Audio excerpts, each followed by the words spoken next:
Je dis vous allez aimer cette vidéo si vous êtes de la Côte d'Ivoire. La Côte d'Ivoire a accueilli plus de 2 millions de visiteurs. Même l'Amérique du Sud, même l'Arabie Saoudite ont soumissionné pour les droits TV de cette Coupe d'Afrique des Nations. Autant dire que les retentissements, disons les échos ont été retentissants même en dehors du continent africain. Ibn Massoudi Diaby Véron, la Côte d'Ivoire a élever le curseur des exigences de cette Coupe d'Afrique des Nations. Le prochain pays qui va organiser cette Coupe d'Afrique des Nations aura fort à faire, parce que la Côte d'Ivoire a mis la barre très haut. Oui, ce qu'il faut d'ailleurs apprécier par rapport à l'organisation de cette CAN en Côte d'Ivoire, vous savez, généralement on pense qu'en termes d'infrastructure, en termes de meilleure organisation en Afrique, il faut aller visiter, si vous voulez, l'Afrique du Nord et un peu l'Afrique du Sud à travers la Coupe du Monde de 2010 qui a été organisée de ce côté. Mais la Côte d'Ivoire a déjoué tout ça. La Côte d'Ivoire a prouvé que l'Afrique du Sud-Sahara peut faire quelque chose.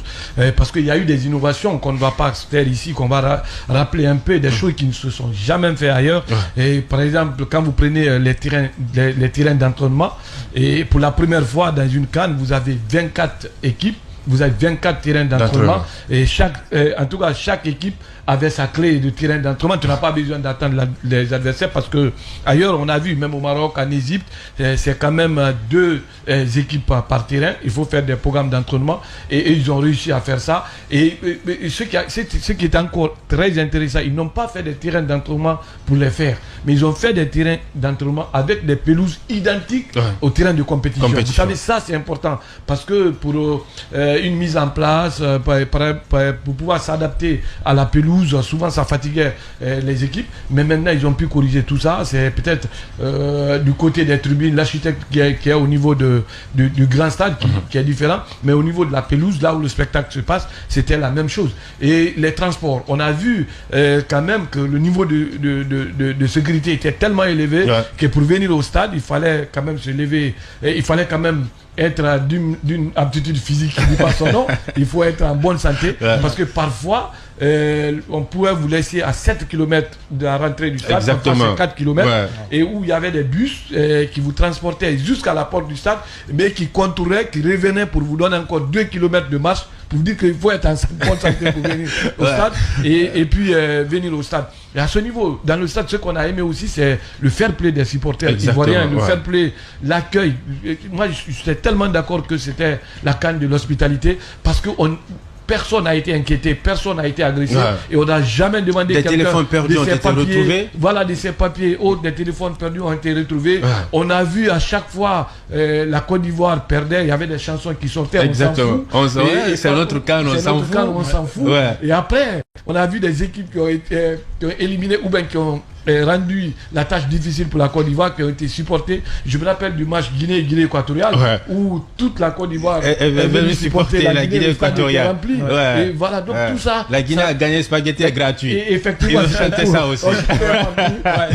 Donc c'était beau. Vous savez, c'est ça la fête. Et c'est ça l'idée du football. Se faire play, l'ambiance. Et je pense bien qu'aujourd'hui, si la CAF n'avait que de recours, le Maroc, l'Égypte, en cas de défection d'une nation qui organisait la CAN, mais aujourd'hui la CAF fait se référer de la Côte d'Ivoire aussi. Et je parle sous le contrôle du président de la CAF, Moustapha, qui est allé plus loin, dire que la Côte d'Ivoire est capable d'organiser une Coupe du Monde maintenant, parce que ce qu'il a vu, je pense que c'était très important. Aujourd'hui, rien ne vient au hasard, il faut avoir la volonté politique.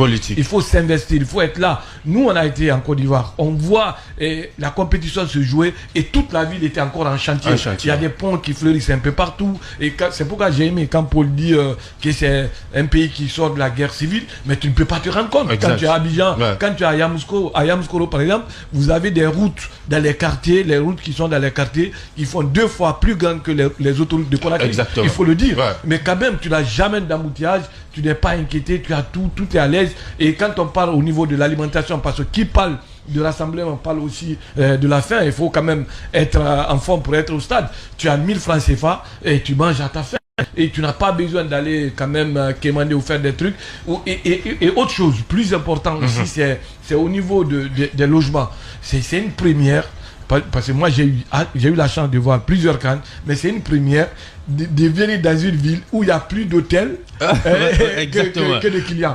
Ça, c'est à Yamoussoukro. Vous avez partout, il y avait des résidences, il y avait des hôtels, il y avait tout. Et après, moi, je suis allé plus loin poser la question à un citoyen de Yamoussoukro. Je lui dis, attendez, c'est parce qu'on organise la CAN à Yamoussoukro que vous avez fait ces hôtels ou quoi? On me dit non, il y avait ces hôtels bien avant, que c'est une ville touristique, c'est quelque chose qui est favorisé là-bas, c'est quelque chose que l'État, quand tu veux investir dans l'hôtellerie par exemple, l'État t'aide jusqu'à hauteur de 60-80%.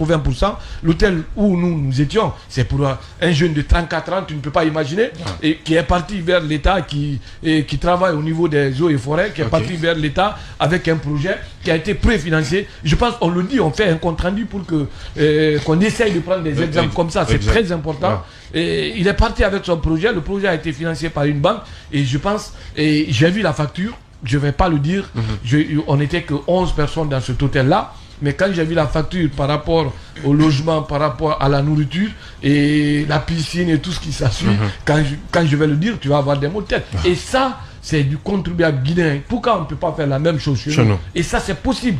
Et parce qu'aujourd'hui, ce jeune, il a d'autres ambitions de créer d'autres hôtels. Et il est aidé par son État. Je pense que c'est important. Et la CAN est en train de partir, ou la CAN est déjà partie. Mais ces infrastructures, c'est bien. On a parlé du stade, on a parlé des routes, on a parlé de l'alimentation, on a parlé de logement. Tout ça, ça va rester en Côte d'Ivoire. Et ça devient un facteur de croissance, de développement. Absolument. Et après, tout le monde va pouvoir profiter. Et je pense l'organisation d'une compétition, c'est sous cet angle on doit plus voir ce angle de développement qui peut changer tout un pays. Pour ceux qui connaissent la Côte d'Ivoire il y a 10 ans ou il y a 5 ans, je vous conseille de repasser voir encore, parce que c'est totalement différent.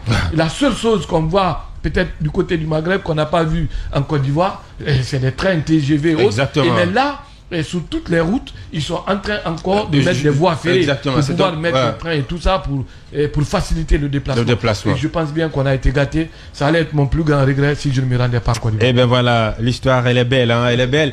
L'aventure fut très belle du côté donc de la Côte d'Ivoire, auprès donc de notre Sili national de Guinée. C'est une des rares fois de voir des supporters refuser de quitter le terrain parce qu'ils avaient été hypnotisés par l'ambiance dans les stades. Le match fini, jusqu'à 15, 20, 30 minutes, tu as encore des supporters comme s'ils attendaient un autre match, alors que le match était complètement fini. Tellement l'ambiance était folle. Alors... Franchement, ça fait plaisir d'entendre des étrangers dire ce genre de choses. Parce que le gouvernement fournit des efforts. Voilà. Il y a des gens qui se font de l'argent. Il y a certaines personnes qui disent qu'on ne sait pas où l'argent part. L'année de la jeunesse, on ne sait pas. Les gens là, quand ils gagnent l'argent là, ils disent rien. Ceux qui gagnent l'argent pour investir, ils disent rien. Nous avons entendu ce que les gens ont dit dans la vidéo. Celui qui a eu de l'argent pour faire l'hôtel, le gouvernement fournit de l'argent. Moi, je connais des gens qui ont reçu de l'argent. Cette année de la jeunesse là, je connais des gens qui ont reçu de l'argent. En tout cas, c'est encouragé. Si tu es ivoirien, que tu aimes la Côte d'Ivoire, franchement, cette vidéo, il faut partager. Pour que des gens sachent qu'il y a des bonnes personnes parmi ceux qui viennent en Côte d'Ivoire pour visiter le pays là. Il y a des bonnes personnes. Voilà certaines personnes ici. Des gens qui parlent des choses réelles. C'est ceux-là qu'on doit écouter. Pas les jaloux là. C'est ça qu'il s'agit. Dave Foster.